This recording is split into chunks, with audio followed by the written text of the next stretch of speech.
सम्पूर्णमा नमस्कार। आउँदै गरेको गणेश चतुर्थीमा अथवा मङ्गल चतुर्थीमा भगवान गणेशलाई के चढाउने भन्ने विषय लिएर आएको छु। सर्वप्रथम त भगवान गणेशलाई दुबो अत्यन्तै प्रिय हुन्छ। तसर्थ हजुरहरूले पूजामा बस्नु अगाडि प्रशस्तै दुबो र अथवा दुबोको माला लिनुहोला।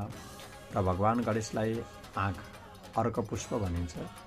आँखको फूल पनि अत्यन्तै प्रिय हुन्छ। र त्यसै गरी भगवान गणेशलाई गणपतिलाई शमीपत्र पनि अत्यन्तै प्रिय हुन्छ। र त्यसै गरी भगवान गणेशलाई रातो फूल पनि अत्यन्तै प्रिय हुन्छ। र भगवान गणेशलाई जनै, सुपारी, त्यसै गरी सिन्दुर पनि अत्यन्तै प्रिय हुन्छ।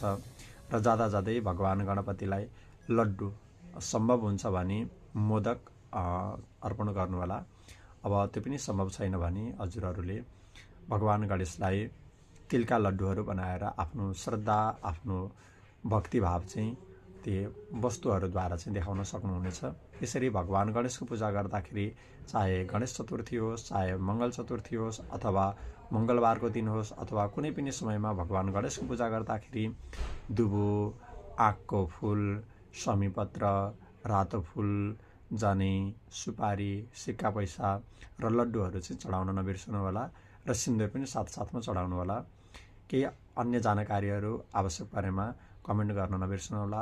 र कृष्ण पाण्डे युट्युब च्यानललाई पनि सब्सक्राइब गर्न नबिर्सनुहोला।